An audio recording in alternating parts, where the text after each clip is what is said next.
Okay. So the court, everybody's been admitted and Yep. we're recording. ASL's ready. Okay, great. All right, welcome. Good morning, everyone. Just a couple of things before we get started. I think some of this was circulated to authority members by email, but Kim Smith has left the authority to join the budget office of Commissioner Portman, has joined the authority in her stead. And unfortunately, she had another engagement today, so she's not here with us. But hopefully she will be at the next meeting.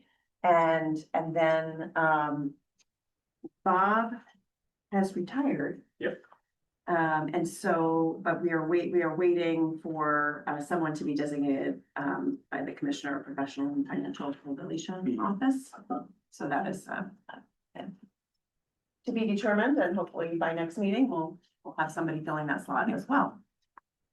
So with that, let's move forward with the agenda in terms of the review of the meeting minutes. Just as a reminder, so the meeting minutes that we're voting on today are for the January meeting, because in March, instead of a meeting, we didn't have a meeting. It was a demonstration of the PFML medical leave benefits platform. So that didn't constitute a meeting. There are no minutes for that one. So in terms of the January meetings, I would be looking for a motion to approve. Second.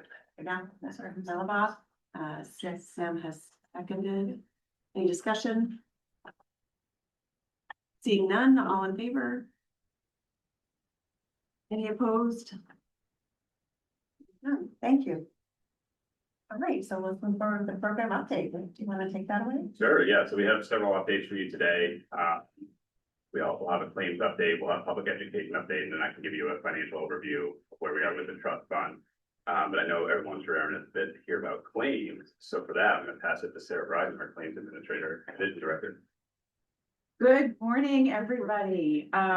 Yes, I know everybody's very excited to hear about how things are going 1 month in to the program. And I want to sort of set an expectation that I'm going to be including a lot of caveats throughout the presentation, because the data is very, very new, but I'm happy to share what we have. So let's get started. Everybody can see my screen, great. Okay, so sort of, I'm also going to try and remember to speak slowly. Okay, to sort of ground everybody in terms of a reminder on the timeline relative to where we are right now. Just to remind folks, March 30th, so Monday, March 30th was the first day that pre-applications opened. So that was, folks being able to call into AFLAC or go to the AFLAC employee portal and submit their applications, but specifically for absences occurring on or after May 1. May 1, of course, is the first day of the program paying benefits for time missed from work for covered leave reasons. And I included here a note that just to remind everybody that leaves can be requested up to 90 days after the start date. So the volume of requests that exists today is not necessarily the entirety of everything that's going to exist.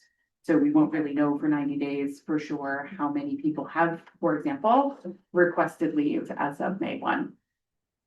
Certainly that volume will slow down, as not as many people are going to request leave on May 1, 90 days after May 1 as are currently requesting leave. But just wanting to remind folks about that in terms of the nature of the data that we're looking at. And then May 8th is the date that benefits actually went out and hit people's bank account. So and again, as a reminder, payments are going out as part of a weekly batch process. So May 1 was Friday. So that week ends on Saturday, May 2nd. And then that week's worth of approved payments closes out. The following week is the process of getting all the information and all the money where it needs to be so that money can actually be paid out. There's a there's essentially a slight lag time for money to hit people's direct deposit bank accounts, or again, as a reminder, go out on a prepaid debit MasterCard. So just that sort of grounding of timelines, I feel like is important as we move forward. Sarah, can I ask a quick Yes, question? of course. What's the timing of the cutoff? So May 8th is when the first batch of payments are issued based on like benefits approved through what date? Through the second, Through so the second. the previous Saturday and then the So it's following like week. 2 days was the first 2 days potential. Because it was benefits. a short week, Right. yeah, and then the following week, and there's another slide that Okay. will get into that in a little bit more, so you'll see how it is playing out week by week. Thank you. Yes, What percentage of people have the prepaid MasterCard? that's a great question I can ask, it's a small percentage, but, I And is don't. there, not off is the top there of my- cost of processing that to the recipient or to the state? I can get the, specifics on that for you, for sure. Okay, this is gonna be a great conversation, if we're already getting, questions on 5 months, this is great. Okay, so I also want, as I alluded to, I have some caveats about the fact that the data is so new. So intuitively, there are certain types of leave scenarios that are gonna be overrepresented in a very, very early window of the program. So it's much more likely that somebody is going to know they're going to have a baby, have recently had a baby. So like the new child bonding scenarios are overrepresented in the very, very early data and is very likely to sort of even out over time. Duration metrics, so when folks are out on leave, how long are they out on leave? I know that's a very, very big topic that everybody wants to know about. And certainly we are monitoring that. We have some level of data right now, but it's not mature data. So the way AFLAC looks at that is to look at completed closed claims. So somebody applies, they're out on leave, they go back to work, everything is closed down, and that goes into the pile of data that they use to answer the question, how long are folks generally out? And so because we're only 5 or 6 weeks in and it's 12-week program, the data is skewed towards the scenarios where somebody is saying, I only need a few weeks of leave, or, for other reasons, not requesting as much leave. And then also wanting to just call out that the data generally, it's a moving target. Some data points are available, in real time, and some are rolled up on a weekly or a monthly basis. So in some cases, we might not be talking specifically apples to apples, but just wanting to make sure that everybody understands how some of those data points interact with each other and the nature of what we can say with specificity, especially in a very, very new program. So wanting to set those caveats out there. Would the length of the leaves also Yeah. be skewed by the fact that if somebody's already taken family and medical leave before the program started, they're not gonna be eligible for as long of a period? For sure. Yeah. And I think another category is, folks who have welcomed a new child this spring, for example. And so, maybe out of work for 12 weeks, but many of those weeks are before five Right, one. And so, exactly, yep, that's a great point. That's another good example. Okay, so an actual slide with actual data. So as of the time that I put this slide together, the total claims received, again, that's including pre-applications as of March 30th for absences beginning May 1st. So total claims received a little bit over 6,300. And the pie chart is showing various statuses. So of that, 6,300 somewhat claims, about 40% are pending, about 33% are approved. I will say that I think this is another good example of, it's a very new data set. And I think it's fair to assume that a lot of the pending claims are pending in part because folks are new to the program and might be navigating what needs to get sent in for information. Also, you know, employees and employers needing to really fully understand how they need to participate. So calling that out. And then 11%, approximately 11% are actually scenarios where a person has submitted an application and it turns out they actually work for an employer that has a private plan exemption. So Aflac is getting in touch and saying, actually, you know, this public plan claim that you've submitted is not approvable. You need to go back to your employer and figure out where you need to be applying instead. And So can I ask, yeah, how would they even do that? Do they just say, oh, this is a public program, so I should do it, and they just didn't consult their employer? when you're asking how would they, are you talking about the, So the employee would need to go to the employer and, ideally, employers should be telling their employees, we have a private plan and you need to be submitting your application with it in this venue. Say legally, telling their employees how to provide, how to apply for leave. so in this case, somebody either did it on their own without contacting the employer at all. It's possible that they've heard our education and outreach efforts Yeah. and they've, you know, gone to our website and, so that's a possibility for sure. The other component is, you know, as we've talked about in a number of other conversations, the idea is open communication between employee and employer. So again, ideally, employees are going to their employer and saying, I need paid family and medical leave, which is an opportunity for the employer to say, here's where you submit your application. And to Nancy's point, there is a legal obligation for employers to make that broadly known among their workforce. And a couple other things I'll just throw in. A lot of these are right off the bat, and a lot of them were in the window that we had pre-applications open, but the private plan market wasn't open yet. So I think there was some people who wanted to jump the gun, understandably, because the state plan was open for pre-application starting March 30th, but all the coverage for the private plan market began 5/1. So there are people that you know were excited, they saw the marketing, they jumped in. But we're able to see on our system integration very easily that somebody's covered under a private plan, so we let them know you're doing covered. We did take the added step of targeting the 10 biggest employers in the state that kind of had erroneous applications with private plans. We called them directly to be like, hey, you just clarify with your employees that they're covered under a private plan, and then they went and did. So that number has come down since launch, but I think a lot of it was the marketing, the excitement, that window that the state plan was open and the private plan wasn't. So certainly less than Minnesota had, and we knew it was gonna be a thing. We're glad we kept it to at least 11%. So The data on this slide is through May, the end of May 31st. Mhm. Meaning that that's the activity that took, so the pending claims reflected on that slide may have been approved by now.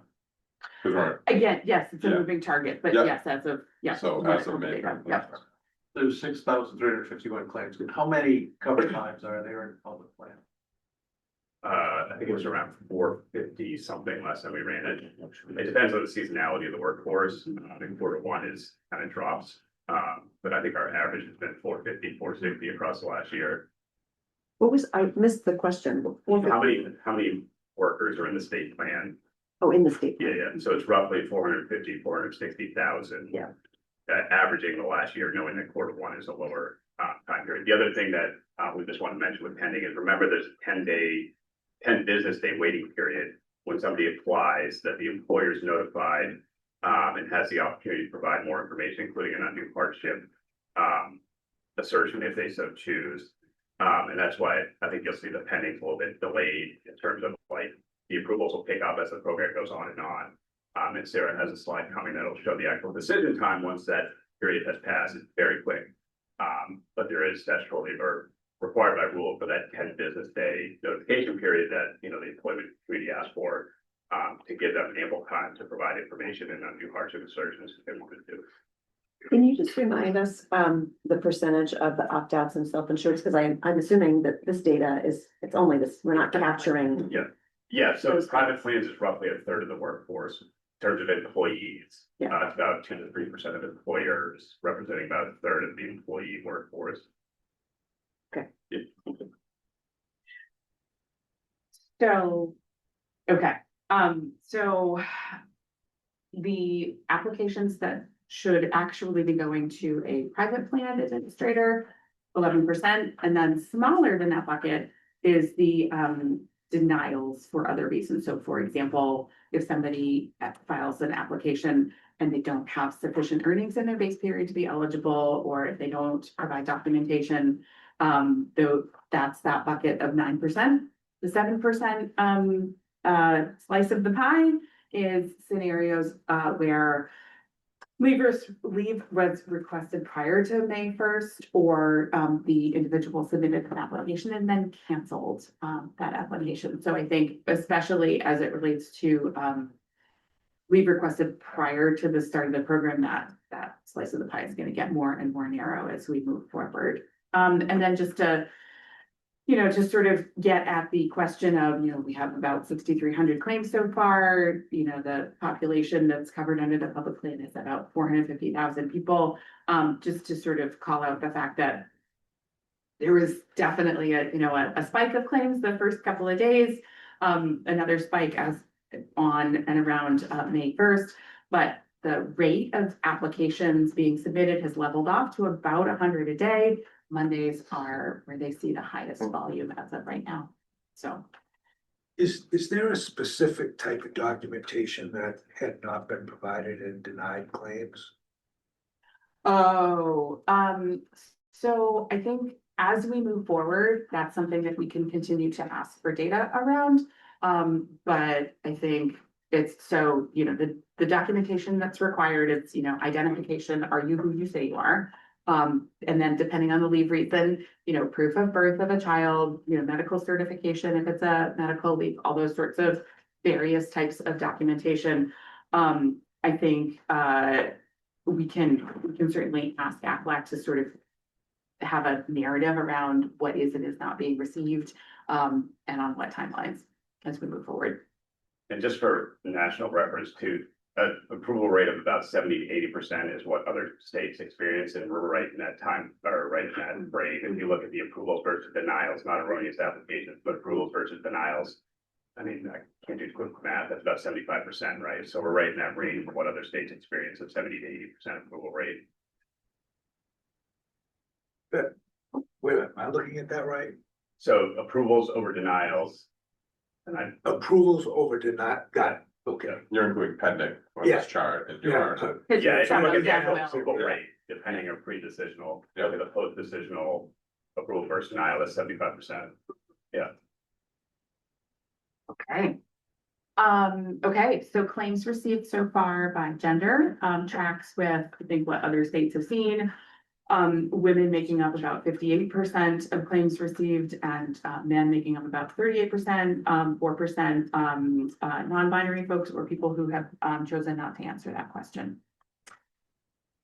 I will say anecdotally, we have heard that Maine has a higher usage rate of fathers and birthing parents taking bonding, and so I think that's a great data point for Father's Day coming up, is that Yeah. we do have both genders using. And also interested to see how that tracks over time and how much of it is, the newness of the program and all of those things. Yes, definitely excited to watch that.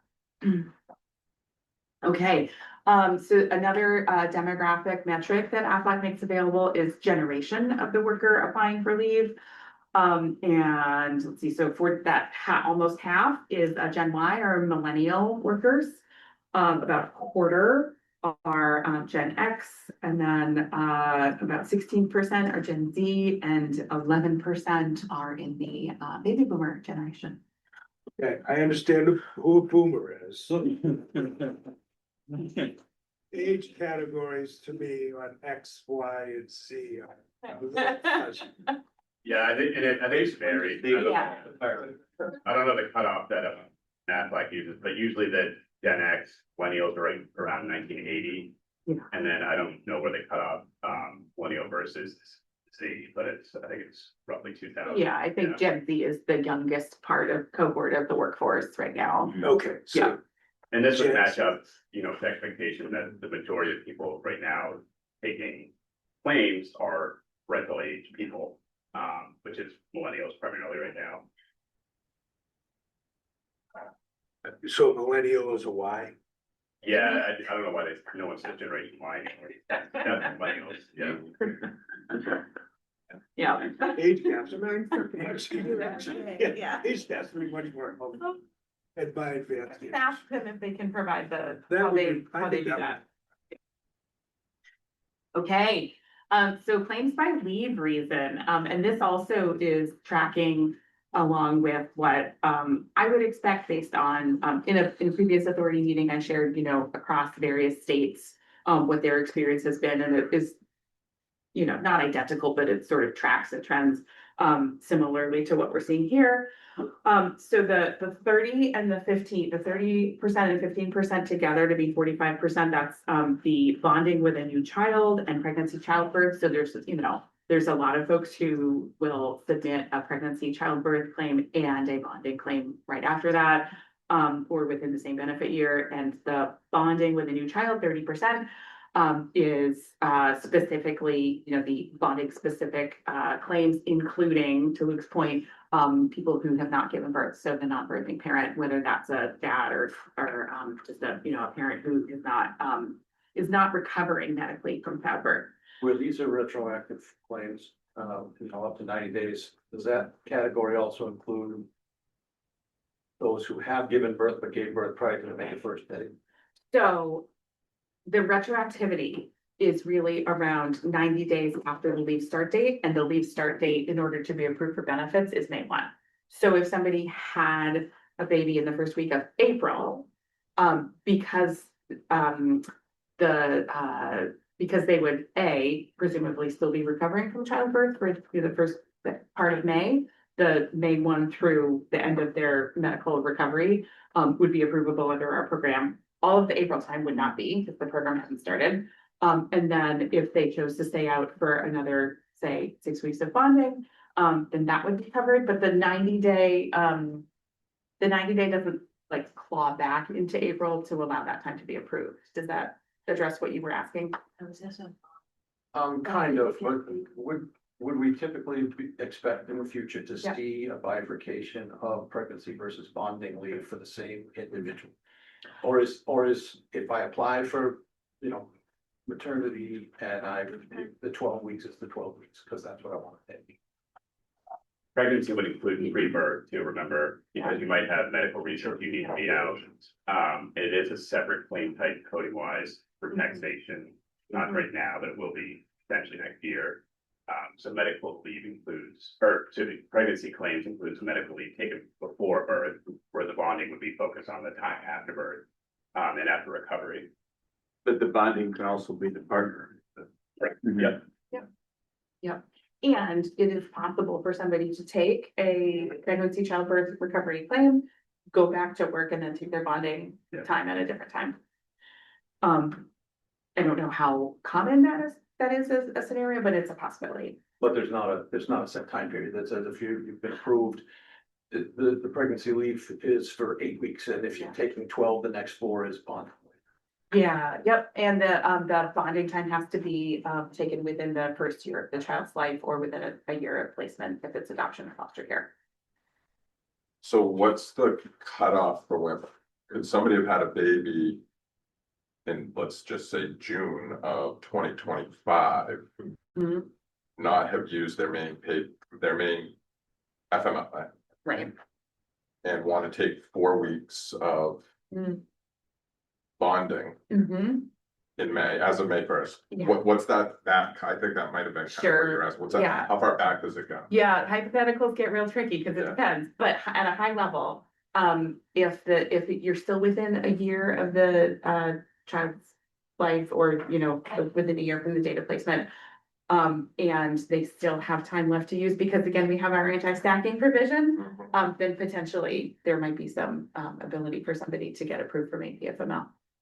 And there has been, some people I know that are taking it from last fall for sure. And there's some that have exhausted their time and they were told that. So And then 39% so far are medical leave claims. And so that's, a worker's own serious health condition other than pregnancy. 16% approximately care of family member.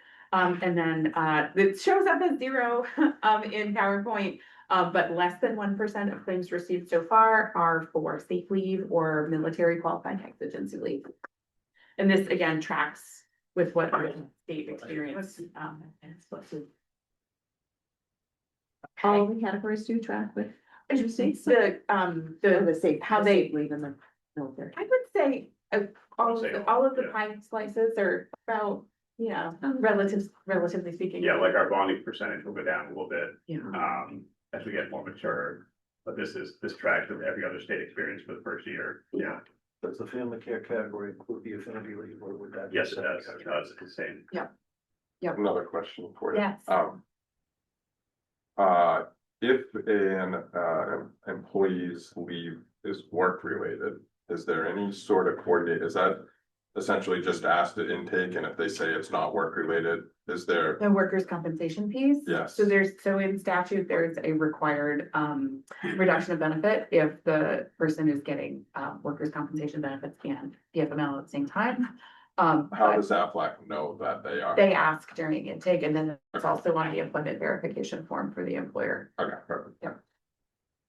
Okay. So So you can claim PMFLA if you're out on this con.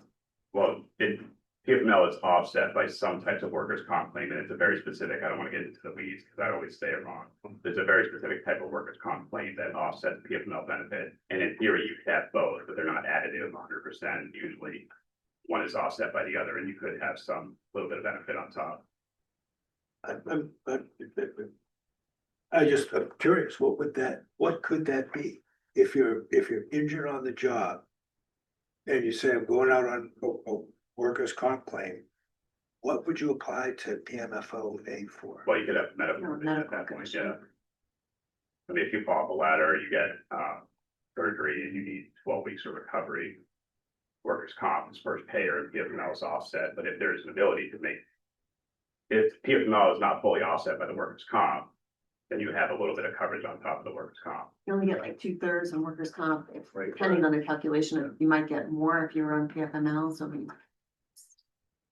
You're not gonna get a you're not full, gonna double. You're not dip. gonna Right, get no Not double dipping, benefits. but. PFML is offset, but qualifying work, like the workers' comp is first payer. Okay, okay, so returning to this is great. I love it. I love that everybody's very engaged and interested in this topic that I enjoy talking about. So to talk a little bit more about what I alluded to earlier in terms of the data being so new. And again, I know everybody really, really, really wants this, how long are people out? How long are people going to be out over the course of the program? It is too early to say with certainty. So again, the metric that Aflac looks at when they are trying to answer this question of, what's the average claim duration, is to look at approved, completed, closed claims. And so if we did actually ask them, can you look at how much time people are requesting when they submit an application? It gets a little tricky because not everybody who requests, say, 12 weeks of leave is going to get 12 weeks of leave approved. Not everybody who requests leave is going to get any leave approved. There's a lot of reasons why a claim might not be approved. And then also somebody would submit an application, request time, get that approved, and then need to extend. So it's a moving target. So it makes a lot of sense to me why they focus on approved, completed, closed claims to do this data analysis. And so by definition, where we are on June 9th, nobody could possibly have been approved for 12 weeks yet. And that's not going to happen until, almost the end of July. So what they did was they looked at what they have so far, and what they returned to us is that so far, the average bonding, approved, closed, completed claim is 3.7 weeks for bonding, 3.2 weeks for pregnancy, 2.14 weeks for medical leave that's not pregnancy, and 2.6 weeks for care of a family member. It's very, very preliminary data that doesn't really indicate all that much about what things are going to look like as we move forward through the program. Yes, go ahead. Sorry, Yeah. maybe this is a stupid question, but pregnancy versus bonding, like, where does that line, where do you officially, you're no longer pregnant and you're bonding? Yeah, so I mean, in the industry, it's relatively customary to say 6 weeks or 8 weeks, depending on, but, a healthcare provider could indicate a different time frame. Dr. Nalbach could maybe say more about that. But I think that the average claim duration for pregnancy claims moving forward is probably not going to be 3.2 weeks. We're in this zone of, the data is so new and the shorter claims are skewing a lot of these numbers, I think. So I'm really interested to see how that number changes over time as we get more data in the analysis. So 2 questions on that. Do you have the metrics for the number of the actual raw numbers that make up these calculations? Meaning complete approved completed claims. So 3.7 weeks, it could be 1 claim. It could be 100 claims. Do we know what those numbers are? Aflac has that information available. I think that in future, like the next time we have this type of conversation in this setting, I can like bring that additional backup data to sort of tell the narrative of what we're looking at and why. I think that and to be transparent, we had a few conversations with Aflac, just asking for these data points, and they kept saying, the data points aren't really going to tell you what you want to know, but we can do it for you. To your point, I think part of it is, how many claims are there and are they representative of what we're going to see moving forward? I think it is a small data set and it's not representative of what we're going to see moving forward because of where we are situated in the timeline. Yeah, I think these numbers will make a lot more sense in 6 months. And doing a quick, Sarah has kind of a proxy measure down at the bottom, but like doing a quick scan of just like me looking at raw data, I think we're going to be in the range of what every state has experienced, which is an average with leave of 7 to 8 weeks. Yeah.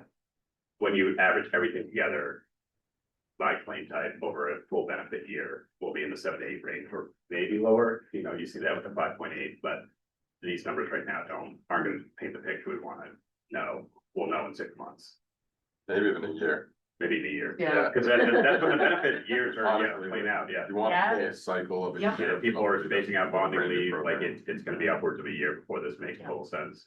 But I knew everybody wanted to hear something about claim duration, so, and then to Luke's point, that last, part of the slide is getting at, I mentioned that I asked Aflac, can you just give some sort of indication of, folks who have requested leave? And had that leave approved, but they're still out, so the claim is not closed down, completed, wrapped up with a bow. And they said it's not really all that useful, but that metric comes out at 5.8 weeks as of now. So that, again, I don't think that I will be bringing that data point again moving forward because we will have better, more accurate data points to talk about instead. If an application has been approved, but the benefits have, for future benefit date, are those falling in the approved category or the pending category? So, Meaning, are they pending approval or are they pending benefit? they would be approved but not paid out yet because the pay matching happens on a weekly basis. But I think in that pie chart, they're under the approved Yeah. slice, yeah. All right, so, Chris, to get to your question about, the timing of, payments, what they're for, that lag time, so. So here's the data on benefits that have been paid out so far. So the first week ending on Saturday, May 2nd, I put the asterisk to just sort of call attention to the fact that it's a small number because it's just for that first Friday and Saturday, and then that week ends on 5/2. And so then the following 4 weeks are obviously the next 4 weeks on the calendar, and the same process has happened. So the week ends on Saturday, all the data gets tallied up, sent over. And it allows all of our internal processes to happen so that money can move around to where it needs to go, and Aflac can effectuate all those ACH direct deposits and as needed debit MasterCard transfers. So the total benefits paid through that week ending May 30th, $2,864,115. Right, here's a very nitpicky question. On the MasterCards, Yeah. are those being included in benefits paid at the time they're authorized to the card or when they're actually drawn off the card? I believe it's the latter, but I can confirm for you. That is an excellent question. I know it's a small percentage at this point, but Yeah. there are programs that Yeah, run the. yeah, I believe it's when they send, but I will confirm for you. And you run it from when the money is taken off. When the money is claimed off the card.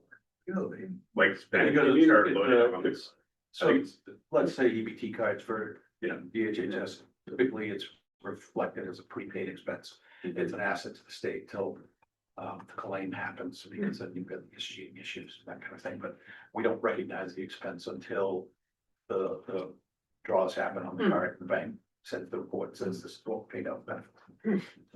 But they have to be funded in the system. I will ask for you. Sarah, sorry, one more maybe comment, going forward, like on our quarterly meetings, it wouldn't be effective on the land now because it's early in the program, but as we build up time, I think it would be helpful for this group to know we paid out this much during this period of time, what was brought in for premium in a side by side. A lot more than that. Yeah, no. That's what I was gonna say, that number's gonna go up quite a bit, I would imagine, over the, you know what I mean? Yeah, and just remember that our revenue hits in quarters, Right, and I'll get to kind of our revenue picture in a bit, Yeah. but, so we'll have a bunch of money in the bank and then Yeah. it fully draws down, and then we have another bunch of money going to the bank and then Yeah. it fully draws down. Yeah. But our revenue kind of hits in quarters for the most part. I'm just thinking like quarter over quarter, after Yeah. we go down, and this group is responsible for Yeah. solvency, right? We would wanna see. Yeah. Is it going in the same direction? Hopefully, yes, right? Right, and, moving forward, I'm not going to necessarily do a slide with weekending, Right. line by line and, Right. move into a more We'll have monthly more or quarterly quarterly, cadence yeah. as well. Yeah. Okay, so I also wanted to include some information about, the nature of Aflac's interaction, with Mainers as they are doing this work on our behalf.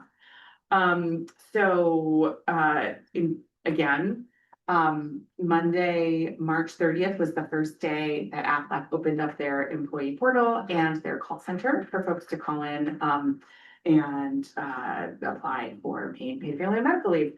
As this program has moved forward and, claims are on the books and workers, of course, are going to have questions.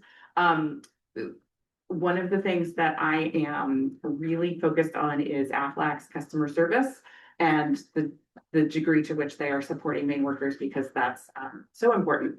So in terms of when somebody has applied for Maine PFML, they have their case within the Aflac system, they can send a portal message to ask a question of their case manager. And Aflac is returning those portal messages with answers to their questions within 2 days, 100% of the time, and within 1 day, 98.6% of the time. If somebody calls and needs their case manager to call them back to answer a question, then the return phone call is happening within 3 business days, 100% of the time, within 99.8% of the time within 2 days, and 90.8% of the time within 1 business day. The willing to call that. What are the performance metrics in the contract required? From memory, so I don't want to state percentages that are not accurate from memory, but I will say these are within what's required in the contract. How frequently are they Is Aflac required to provide those performance reports? Weekly or monthly? So they have been, especially because the program is so new, they have been meeting with us to share these numbers weekly. I think we're gonna be moving to monthly, but I can check the contract for you in terms of what's required. I'm just curious. Okay. And are there performance guarantees if they were to fall out of these, with it, whatever is in? Yes, and they are nowhere close to No, yeah. that edge, yeah. Haven't done, Yeah.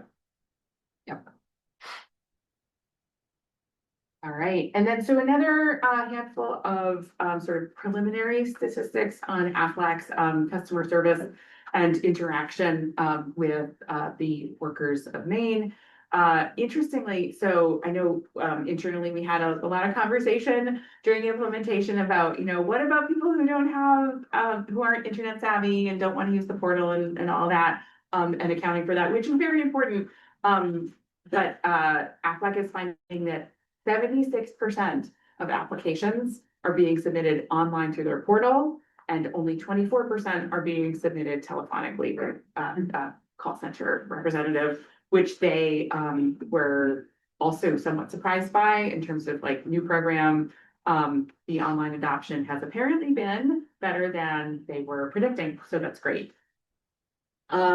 Luke alluded to this next line item about 15 minutes ago in terms of the average decision turnaround time. So what this metric is you know, you have your claim submitted and you're eligible, and Aflac tells you here's what you need to send in order to get this request approved. You send it in.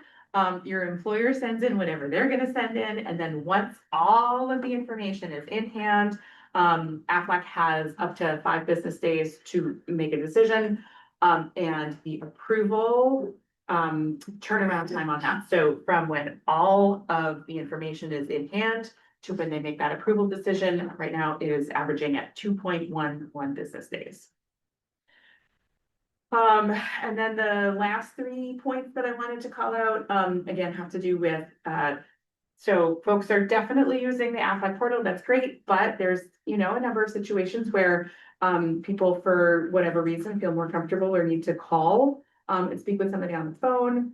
The average speed to answer when somebody does that is 7 seconds. The average time on the phone is a little bit under 12.5 minutes. So some of those calls are going to be, you know, the conversation around, I need to create a new application. Some are going to be, I already have an application and I have a question about it. So there's a range of things that are getting accomplished, but the average time on the phone is less than 13 minutes. And then the abandoned call rate for I think the first couple of weeks, there were 0 abandoned calls. It's fantastic. But we are now up to 0.65% of callers decide to hang up.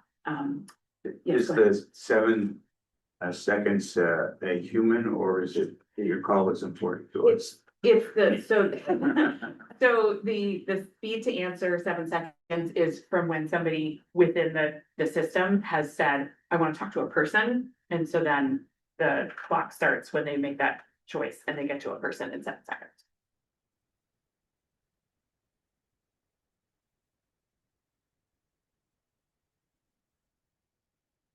That's the end of my slides. If you have more questions, I'd love to answer them. Yeah. Just, has anyone asked about undue hardship? Oh, yes, thank you. Yeah.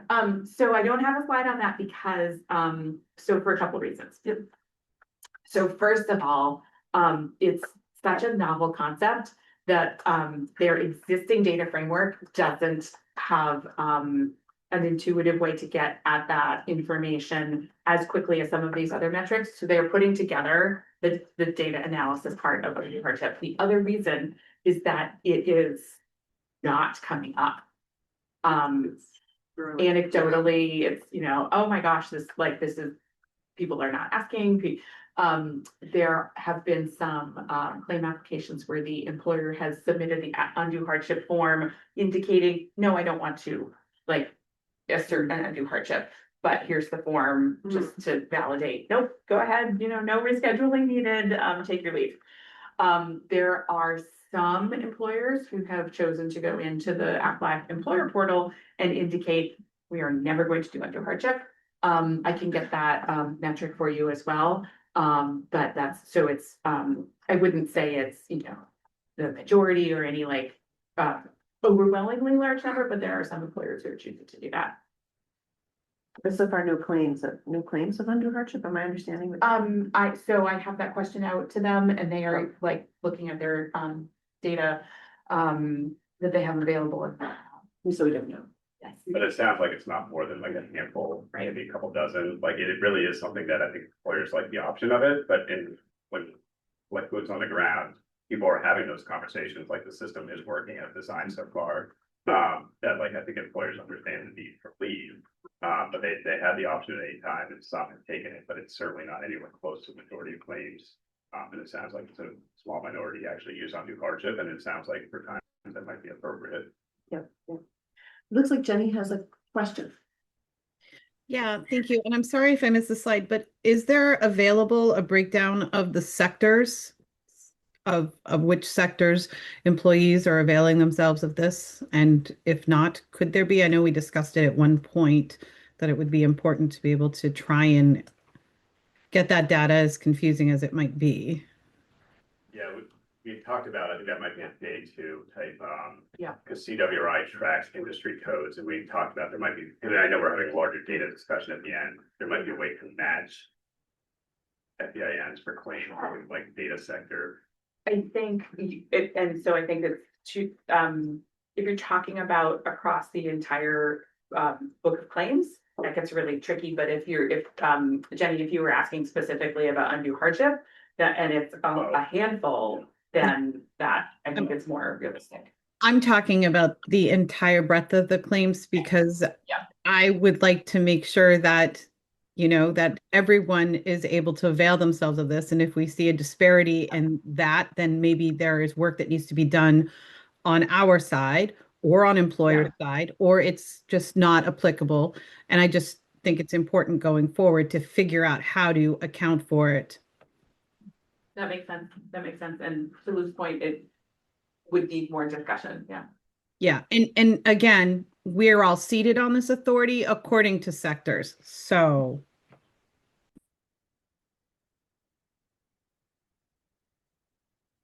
So it sounds like there's no huge surprises 1 month into the process, right? I think that's an accurate statement. That's why it's not sending warning messages. No, it's been very Goldilocks in terms of like all the things I would expect, not too many, not too little. And with a program like this, you don't want to be at one extreme or the other. Like we have, I think, an appropriate number of claims that we would expect to have, no more, no less, which I think speaks to our education efforts, which we'll get to in a bit. Funds, I think, are right where we want them to be, so everything has been in kind of that Goldilocks zone is how I kind of frame it. For now. Okay. Right. Thank you so much. That was great. Well, let me do a financial update and then we'll talk about public education, then we'll talk about the bill. Yeah. Okay. So our revenue continues to be strong. We do have the actuary is, we sent him the first quarter revenue, because the revenue for first quarter really wraps up late May, because the wage reporting is through April 30th, and then we have the late filers that you have to kind of like pay in May. So we sent him all our data a couple weeks ago. He's working on the first quarterly update. We do not have that yet, but we do have strong revenue. Still, we finished out last year, I think, with about 230 million in the fund, and first quarter, I believe we had 49.7 million in revenue in first quarter. So at one point before claims started coming out, we had 281 million in the bank. We're down to about 279 and change right now million. So definitely doing well, a little bit above forecasting right now with revenue.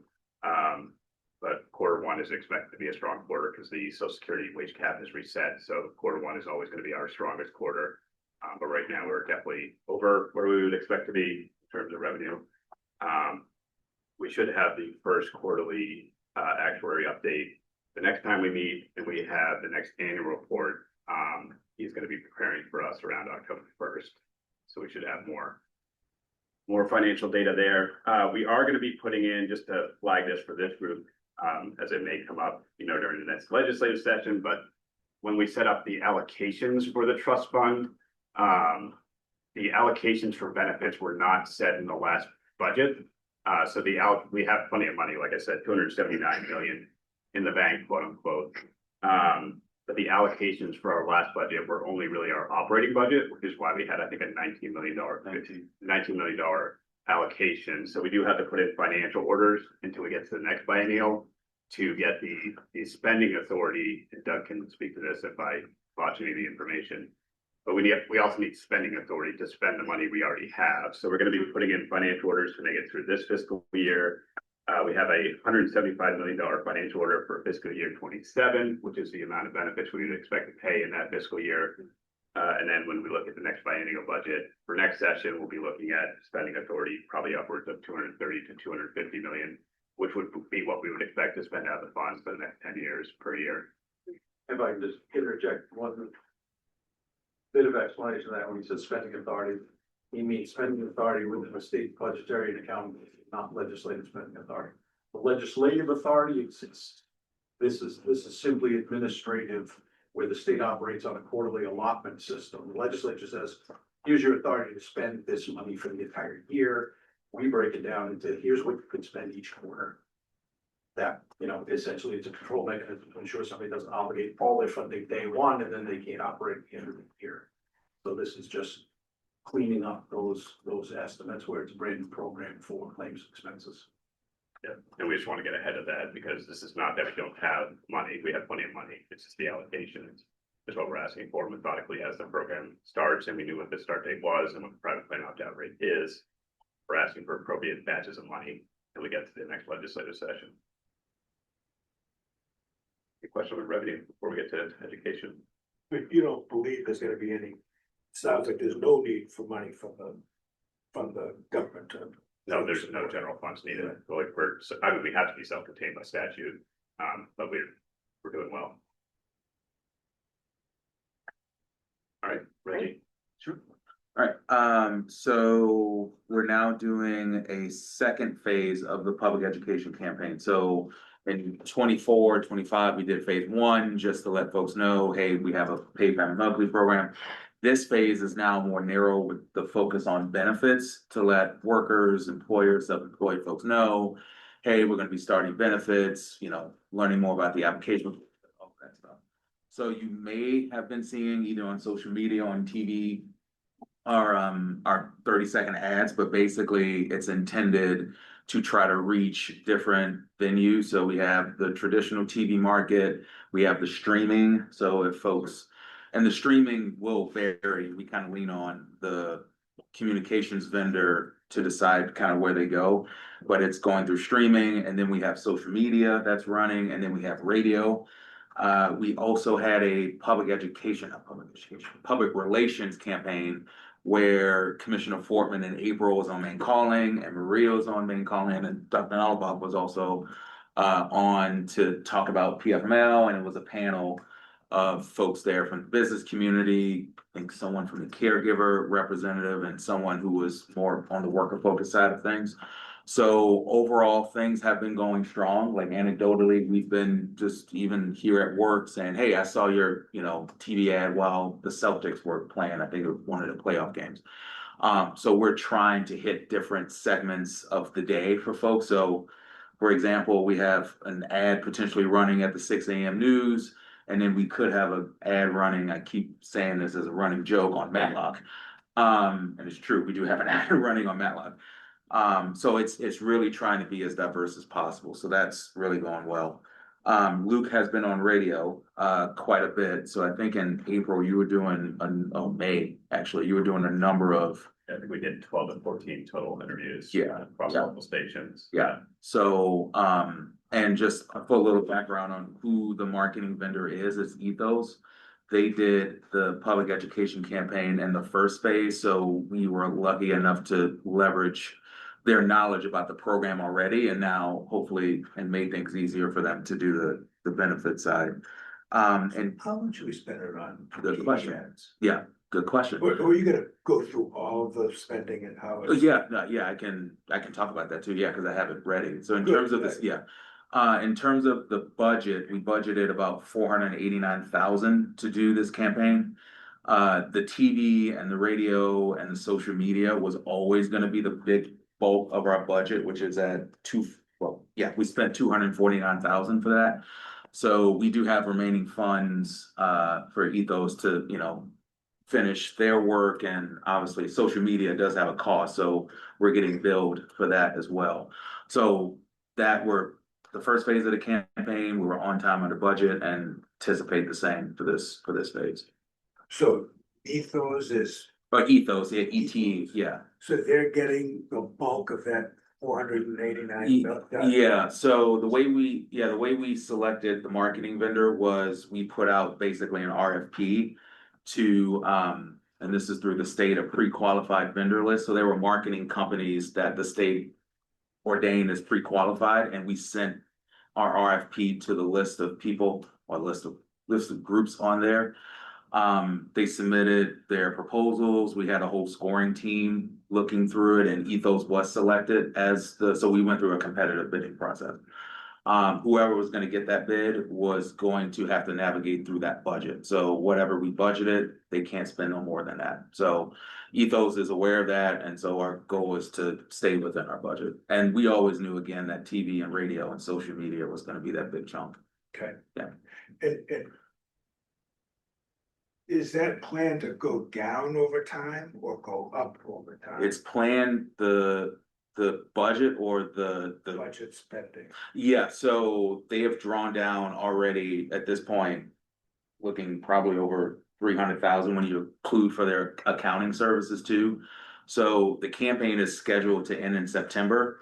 And our contract is actually designed we're gonna give each other a month to kind of like just do some cleanup work. So the campaign is scheduled to run from March into September. The contract ends in October. And then after October, then we'll be We all do done. not have any more plans. No more for- spending. Yeah, we Yeah. really planned Yeah. out two education campaigns through the implementation. One right before the premium started, to make sure people were aware of the program before, the draws started happening. Yeah. And one when the benefits went live, so people were aware of the program. But I think at this point, like, everybody knows about PFML, everyone has seen the ads. People are talking about it, we're in the news, or we're in the news quite a lot, so we have no plans at this point to do more public education unless, people feel differently, or, but I think the awareness is out there now. Yeah, no, and that was the primary goal during the implementation, was do two campaigns. One, just let people know, because I think what happened was the law passed in 2023 and so many things happened in between then. So that first phase 2 years ago was, hey, we have paid for medical leave. Now it's been kind of ingrained in people, and now this focus was just benefits only. And then after October, any like webinars or events like that would just be done in-house through DOL. Great. Yeah. Great. Yeah. And how will you know if you need to re-implement more education programs? I mean, Social Security, Medicare, they're always kind of reminding you. Yeah. About benefit. That's a good question, because that's something that we actually been thinking about for this summer, because, for example, we have someone in the agency that keeps track of how many website hits we get. So last week we had 25,000 hits to the website. So I think that gives us a general idea that people know enough about the program. And so our goal is to do a healthy level of outreach, either through people that reach out to us directly or groups that we're already have relationships with, say, hey, are you willing to come back out and kind of give us a little bit more education? But the level of intensity is definitely going to be much more. And did you develop specific material for the OB offices like we discussed? Yes, we did. So maybe not specifically designed, but we have, and thank you for reminding me. So we are actually going to be doing a panel on June. It's the prenatal conference on June 26th. We were able to give out 1-page flyers of what we already kind of have created, just to kind of kick off that, with the focus on obviously prenatal, the medical leave and the pregnancy side of things. But yeah, so. Good, thank you. Yeah. All right, great, thank you. Is there anything more on that program updates. I think that's it. financial- Yeah. Okay, all right, should we turn the overview of the impact of the new law regarding group trusts? Yeah, and I'll take this and I'll just be very brief. So I think in front of you, everybody should have the signed copy of the public law. I'm just gonna give folks time to read it and kind of digest it, but in a nutshell, this was the version that the governor signed, and the law will go into effect on July 29th because it was signed as a non-emergency bill. So any bills that are not an emergency, go into effect 90 days after the legislature adjourns, and they left in April 29th. And so I'm just gonna stop there and see if. folks have July 29th. The June 26th meeting is the PQC meeting. Mhm. I'll be there. Okay, perfect. And Sophia will be there too. Yeah, she'll be, she'll be our lead star in the PFML.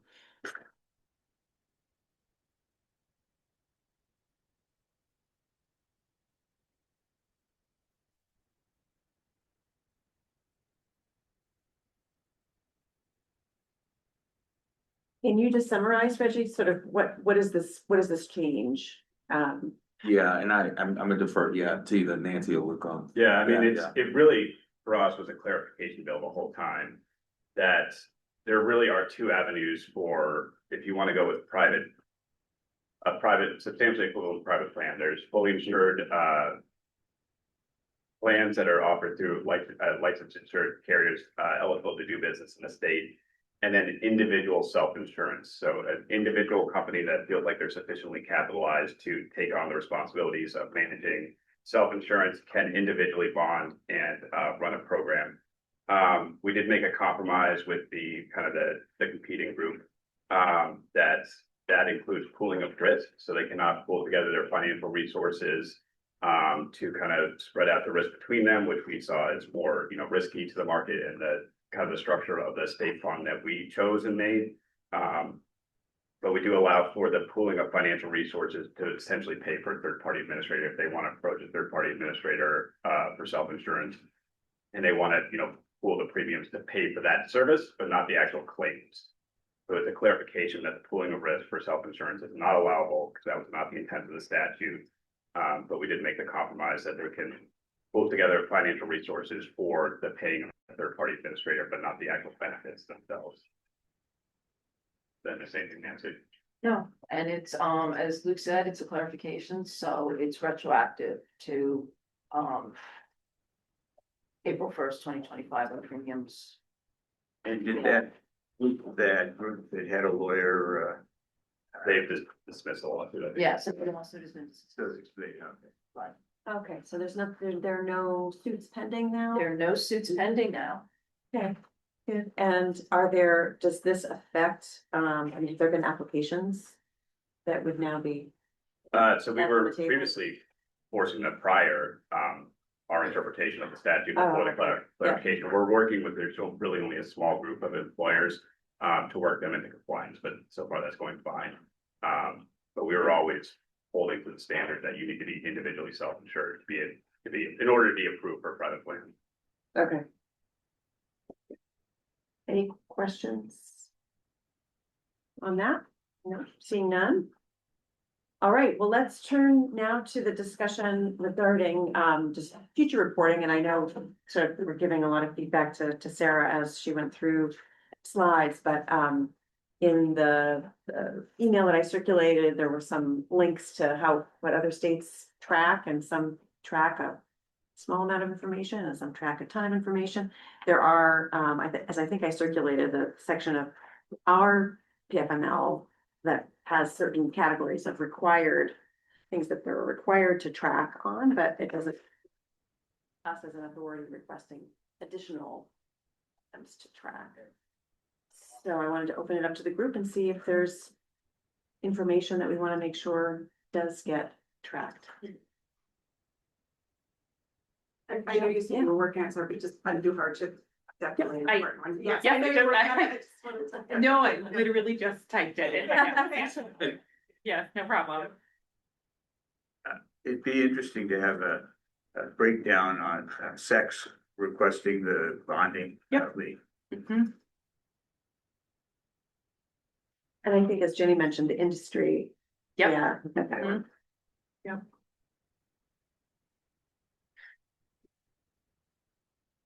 I'm sensitive to it because I've been concerned about it, and certainly it's in the public domain about fraud claims. Mhm. And I don't know how I see the denied. Yep. Issues, but is fraud, are they capturing that in any way, or how do we even do it? Yeah, so it is part of their process. And I think part of the difficulty about discussing that with any level of specificity is that they across programs, across states, generally speaking, the prevailing wisdom is not to get into a lot of specifics, so you don't basically give fraudsters the information of how to evade the efforts. So I don't want to get, and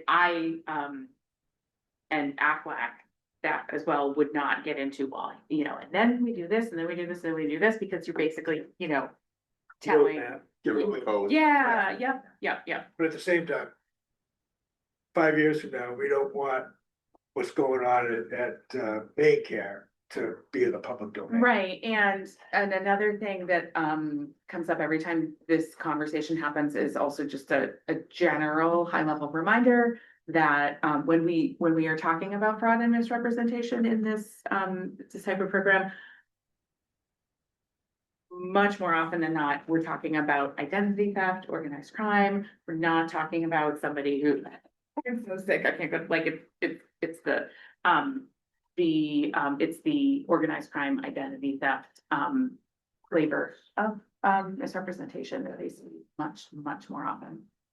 We're just talking about how the discussions about fraud and misrepresentation are at a high level to avoid the unintended consequence of giving fraudsters a roadmap to how they need to change what they're doing. Yeah, so we're looking at ways that we can report it without giving away methods. I mean, I will say what we're seeing is definitely attempts. We have seen no successful misrepresentation money go out, and it's exactly what we were communicating before. This is not people with lingering symptoms. It's not people, going to take a vacation.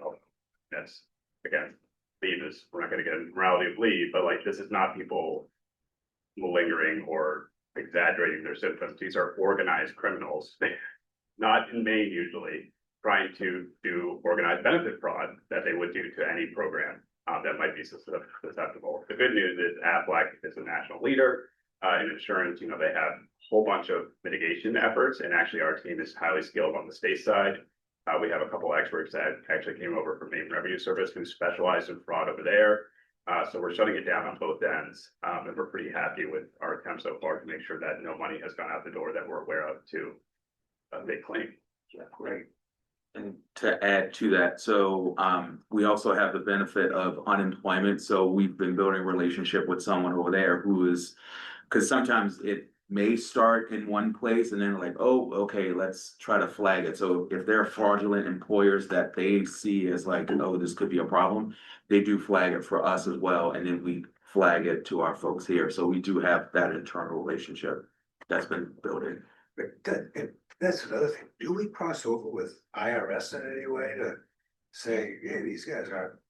And we have, like I said, we have experts on our team who work at MRS, who did fraud investigations over there. I mean, any of these programs have similar kind of methods that people are using, and I assume the same organizations are trying to perpetrate, insurance fraud and tax fraud. But a lot of the methods that people try to use are the same. So we have expertise from MRS, but we also have, AFLAC obviously deals with insurance fraud all the time. And they're national leaders in this. They've been doing this in Connecticut for upwards of 5-6 years now. So Right, that's good to know. So, and I guess instead of focusing on fraud, just reasons for denial, that would be. Yep. Cover most of that. And I guess I know that when I've spoken on this topic, we frequently get the questions about the malingerers and people who are just gonna say, I'm too stressed out, I'm gonna go take a vacation for 12 weeks in Maine summer. I mean, there are, I mean, there's a law, part of the law prohibits false claims from being made. I mean, is that not tracked? If somebody were found to have been falsely representing, and I know it might be hard sometimes to figure out that that's what's going on. The claim might just be denied for lack of documentation, or I don't know, or maybe the claim is granted, but. I mean, people can always report fraud if they think it's happening, but there's a Right. question like that. We are not going to track down what people are doing in the community when they're on leave. You know what I mean? And that's part of like, I think there's this expectation in PFML programs that like, sometimes going to the beach is the best thing you can do when you're on medical leave, you know, if you're trying to recover and you need to just get out and have. Sure, and I'm not suggesting that at all. I guess what I'm suggesting is if anybody's reported it, like, Yeah. are you tracking it? Like, we don't Yeah. have the resources, and we certainly don't want to unleash, a bunch of money Yeah, no, following people and yeah. figuring out what they're doing while they're on leave and, things like that. But any reported fraud, fraud that has been found to be valid or invalid, not at the claimant, like confirmed lawyering level, no, that I know. Aflac does have a fraud or they call it misrepresentation team. That you can report these issues to. Employers have the avenue too, when a claim is filed to provide any information, including what they might believe is be fraud. but can that be part of the report? I mean, just I can ask them. Yeah. Yeah, I do think that. to inform people who have these questions about, Yeah. you can report it if you have evidence of it. It is tracked. These are the numbers to basically, Yeah, I think that gets into a bigger conversation because, well, what is the evidence? And, so, Yeah. I mean, I can bring this forward to them and see, how they have dealt with this. For example, in their administration of Connecticut paid leave and, what that looks like. I think that it's also, I mean, it feels very similar to questions about, federal FMLA or Maine FMLA and, at the employer level. You're going on a trip with your family member and they're very sick and, are you really providing care and those sorts of questions? Which I think, are challenging, but not new. So. yes. I think there's a lot less specificity in this program compared to disability. I mean, you're not gonna hire private detectives to see somebody mowing their lawn. So it's probably, I'm sure it's gonna happen, but it's a lot less, there's a lot less looser definition of reasons to have leave. I don't disagree with any of it. All I'm saying is, there's an avenue. If people think that that's happening, they can report it. It can be investigated and it can be tracked about like how much of it is being reported. Yeah. What of that number is, valid or Yeah, we invalid. can certainly ask. You know what I Aflac. mean? I mean, it's because this question comes up so much. It would be helpful to be able to shut it down. If If the evidence only doesn't 1%, exist, right, it's like, this is not an issue. I mean, whenever we go to the, appeals, because you track like the employer appealing, even if you just had that, so it's like, I don't know, I'm just. throwing it out there, But some sort of like, these are the questionable, or I don't know, I mean, I'm Yeah. agreeing with Maria, I don't think we should do anything, but to have that information would be helpful to shut down the naysayers. If it is so small, why not sort of? cover Yeah, that, I can ask Aflac how they handle outreaches from, for example, employers Right. with questions about what's going on here. I can ask them like flag or. how they handle that. Yeah. But I think just to hit it one more time, like Dr. Nalbaugh's point is a good one, is that this is not long-term disability insurance where you're looking at the The 12 function. weeks, right? That you're looking at the function of an individual and can they functionally, perform the duties. This is a 12-week short tail insurance coverage of do you have a qualifying medical event signed off by a medical professional? It's not the same level, I used to do long-term disability. That takes 9 to 12 months to verify with, thousands of pages of medical records. This is not long-term disability. This is a short term, do you have a qualifying medical event as certified by a medical professional? It's a totally different kind of insurance. Yeah. And I think people conflate those sometimes. I will say, as somebody who's run these programs for over 20 years, you will see, when you see the data in Maine, we can't judge it now, but next year you'll see a spike and it will go up May, June, July. And we always refer to it kind of tongue in cheek as Dr. Summers' office back in session, right? FMLA, but again, as somebody who's done this for a long time in the private sector, you reviewed it, and that it used to be a lot of questions, and people can plan, like in Maine, they plan. You can plan, you can't necessarily always plan pregnancies, right? But plan surgeries, and you will see a spike around the summer, and you will see a spike around the holidays, and I would be willing to say we'll see that in this program as well. It doesn't mean they're fraudulent, it just means that people, to the extent that they can, will plan it, and that's those plannings, you'll see the spikes. Right, or they don't want to be on crutches. In the winter, Right. right? Right, exactly. Absolutely. Yeah. For fishing season.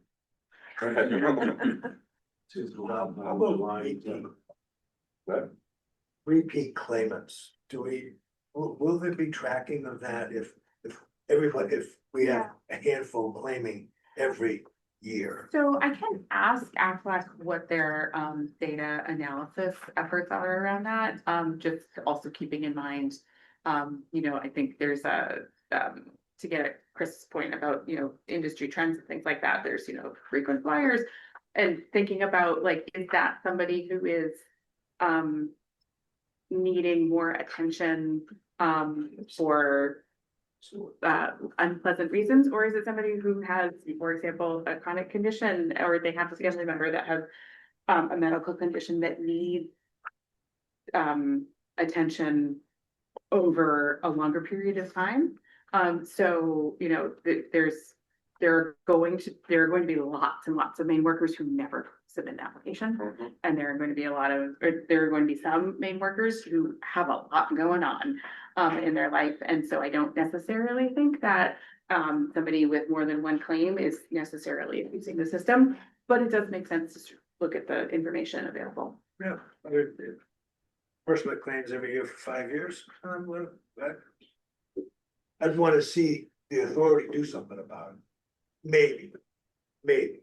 So, I'd like to understand it. yeah.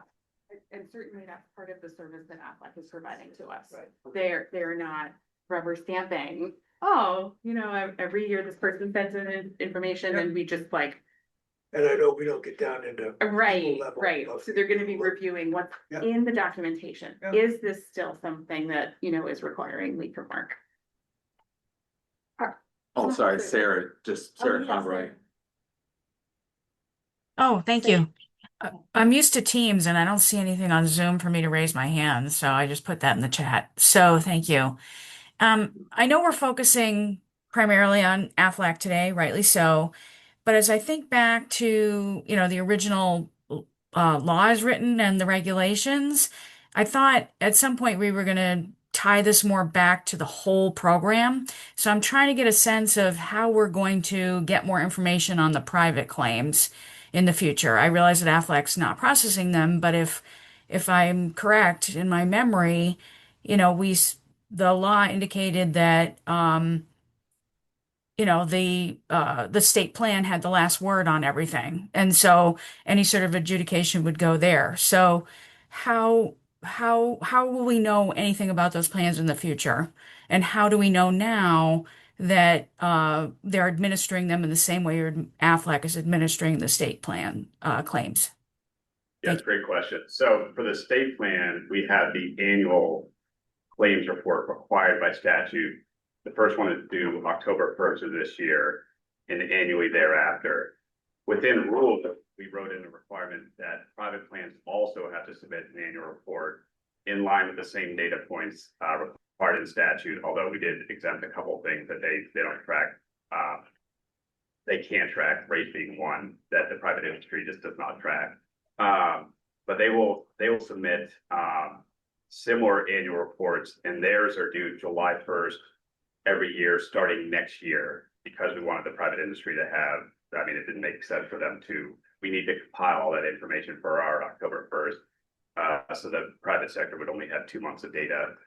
So we're requiring their annual reports starting July 1st next year to fold into our annual claims reporting. Folding that into next year, but we will have our own stateside claims report, annual report this fall, due 10/1. And we are asking all the carriers to submit, we have 20 approved carriers in the state of Maine to submit one report per carrier plan, so like a macro report for the whole carrier. And then every self-insured entity or employer will submit a private plan report in similar fashion. And we're working on the functionality to do so, probably in our FAST system, but we will have that, we will be collecting that data, and then it's a question of how we kind of crunch it down to a report that's useful for everybody. But ongoing, I guess I'm also trying to get a sense, if you'd be so kind, is to understand how whatever decisions are made as you go through and approve claims on the Aflac side of the house in the state plan, how those rules are being communicated to the private plan so they can follow the same set of rules. Yeah, we do.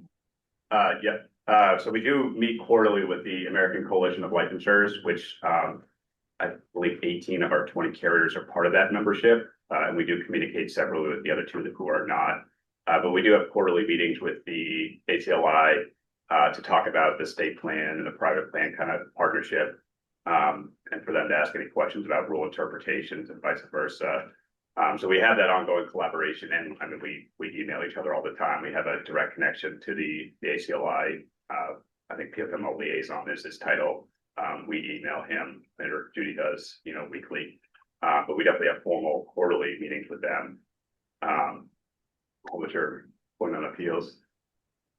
If people can appeal Yes. denials from Yeah. private plans. So the state program does provide an avenue for appeal within the private plan market. So Right. if somebody has a private plan claim, it goes through the initial claim. They have to go through the reconsideration claim with the carrier, just like the state plan. You would have to go through a reconsideration claim. And if the claimant is still unhappy with the decision of a private plan, there is the right in the program to bring it to a state hearing level, hearing the appeal. And we'll be tracking data, that way as well, in terms of the appeal rate we're getting from the state plan versus private sector. So when the commercial plans were written, do you know if there was anything in there that made sure that people are sent back to know what their rights are through the website? Like, for example, I was looking at the this wonderful page you have here that I hadn't seen before with like appeal rights and benefit denial disputes and things like that. I just feel like sometimes private plan workers are just going to go to their own department and not necessarily know any of this stuff. So I just wanted to find out if there's a way that they are forced to point it back there so people can get constantly refreshed information and know what their rights are above and beyond whatever their employers offering them. Because I don't know how far we've come on this, but in my experience, most employees and employers before this plan went into effect really thought of these as employee benefit programs that are sponsored by employers, and so therefore it's the largesse of employers. And so just getting them used to the idea that no, these are your rights and you need to manage your own account if at all possible. And I think you told me before, workers cannot manage their own accounts. So for example, if they had, they were part year in the private plan and part year in the public plan, and they wanted to double check whether they got the right credit for different things, there'd be no way for them to do that. The only option is if they were concerned that it's not accurate, they would just file a claim or an appeal. Is that right? Well, so the first piece, I believe I'd have to talk to Judy, who kind of oversees our private plan regulations, but I believe we asked them to put in appeal rights to any reconsideration denials in the private sector. But I can check on that piece. Thank you. And then you're welcome. Yeah, I was just double checking on my understanding of what workers' rights are with regard to being able to see their accounts.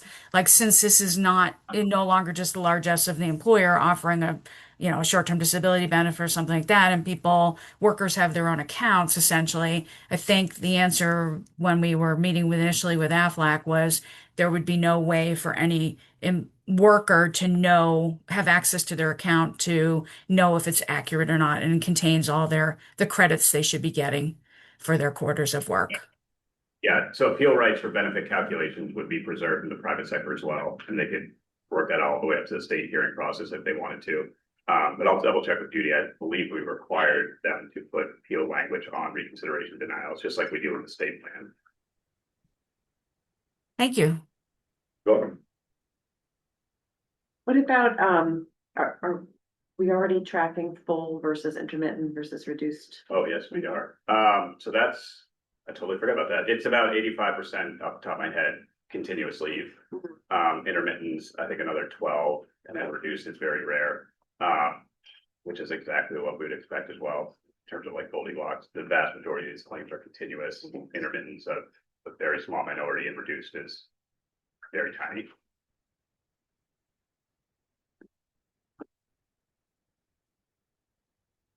Other comments, suggestions regarding tracking? Information, anything that you've talked about that you want to ask them to track? That you haven't already asked them to track? I wouldn't necessarily put anything in that category specifically. I will say, sort of as I mentioned earlier, one of my main focus areas is making sure that they're just providing excellent, stellar customer service. Because, we're talking about people who are potentially having a very stressful life event. And people who are submitting applications don't necessarily sit around talking about this all the time. And, it's brand new, it's stressful. So I just think it's so important that Aflac is providing the best customer service in those situations. And they will continue to provide that data that you showed us today, and we'll be able to see that and see those updates. Okay, great. All right, great. The next topic is we have to, at this meeting, elect a chair and a vice chair for 2026, 2027. Are you willing to do it again? You're nominated. Sam and I were chatting before the meeting, and I'd be happy to continue. I also would be very happy to turn over the baton to anybody who might be interested in serving. It is, so either way, I Well, I'll renominate you as Second. chair. Oh, script, so it sounds like we just hold bypass that. Okay, so I guess that's. Okay, maybe I should formalize a little bit. So I will do a call for nominations for chair. Sorry, it sounds like we already know where it's going. I will ask if there's anyone that would like to nominate themselves or others as chair. I'd like to renominate Maria Fox as chair. Okay, all right. There's been a motion to nominate Maria Fox as chair again. Is there a second? Second. Okay. I know. nobody else wants to do it. Yeah, I was gonna say, I was gonna do a second call, but nobody else wants to do it. Okay, in that case, I guess we will call for a roll. Oh, is there discussion? Oh, you're voting. Oh, raise. I was like, discussion. Do we have to do an individual? Yeah, individual vote, yeah. You can't vote for yourself, or? She. Oh, you can vote for yourself. Yeah. If there's an opportunity for discussion. Oh, sure, is there At the very discussion? least, I'd like to thank Maria for all. Oh, yeah. Yeah. Here and again, for the willingness to continue to serve in the role. I mean, it's not an easy thing. But we appreciate it, sure. Thank you. That's very nice. And I'll just say that Luke and Reggie make it very easy. So starting with Chair Fox, you vote for the Chair Fox. I'll vote yes. Okay, 30-member Fox votes yes. Vice Chair Height, Yes. yes. 30-member Barber, Yes. yes. 30-member Conroy, Yes. yes. 30-member Corey, yes, yes. 30-member Cotnor, Yes. yes. 30-member Grant, Yes. yes. 30-member Gutierrez. Is she not here? She was. Okay. 30-member L'Italien, yes. 30-member Nalaba, Yes. 30-member Tilton Flood, Yes. yes, and 30-member Washburn, Yes. yes. Is that unanimous? That is unanimous. Congratulations. Congratulations. Hey, all right, so based on how the chair went, I think I know how the vice chair is gonna go. Formalize it, so I will do an open call for nominations for vice chair, so now's the time. If anyone wants to nominate themselves, or Sam? I'll nominate Sam. I'll second that. Okay, this is fast. Yeah, there's been a nomination and a second by Authority Member Tilton Flood. Any discussion? Are you willing to do it? As I told Maria on the ride up here, as long as her attendance record stays. Vice chair to Maria. You didn't have to sit in on. I had to run one meeting. You It's been tough. did a fine job. Thank you. I think we got out in record time that day. Calling the vote for nomination of vice chair, Maria Fox. Chair, vote yes. Vice Chair Height, Yes. yes. Authority Member Barber, Yes. yes. Authority Member Conroy. Authority Member Conroy, She's on. Sorry, I was on mute. Yes. yeah. Authority Member Corey, yes. Authority Member Cottonor, Since Sam agreed, I'd say yes. okay, yes. Is that the only reason why? Authority Member Grant, Yes. yes. Authority Member L'Italian, yes. Authority Member Nalaba, Yes.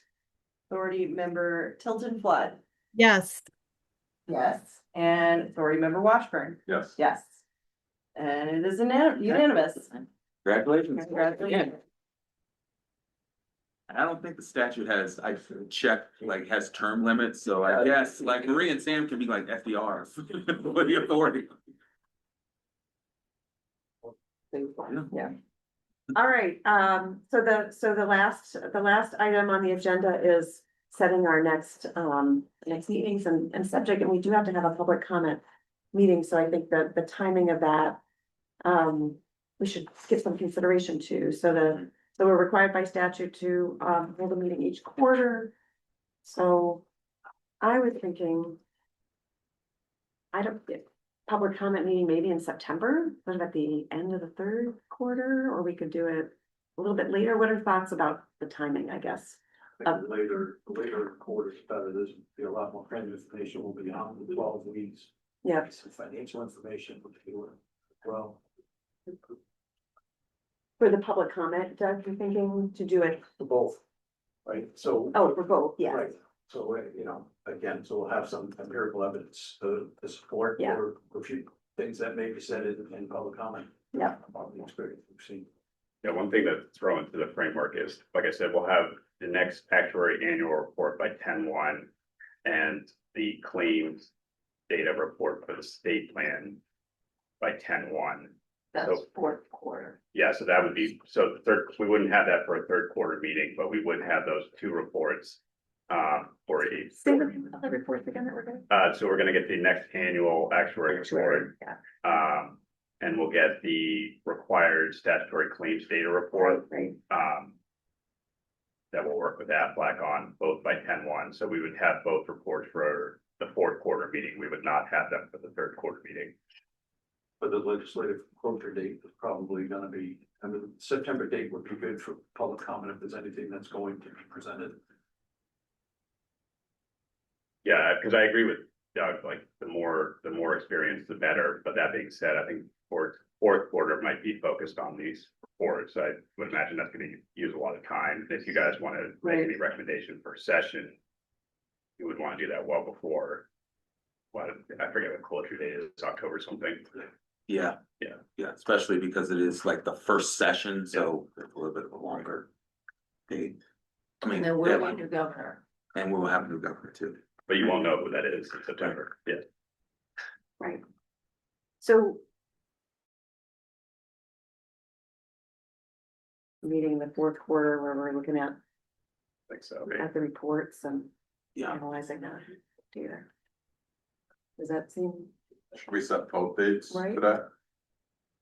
we can, I mean, I think we should either do that here or we could send a poll if we get sort of a range of, you know, we want to set a meeting sometime in September, we could do a poll for sometime in September for the public comment meeting and then, should we do October? Like or later. Yeah. It makes sense. I mean, we have a minimum required number of meetings, but there's no maximum. Right, So if you set September and October for those two purposes, and we decide later there's a reason to have a meeting closer to the end of the year, we can do that as well. exactly, yeah. Yeah, Thoughts? that's fine. I mean, I think we'll have, I'm not worried about either report, so I think anytime. in You'll October- have them on time, Yeah, you'll have them by October first, yeah.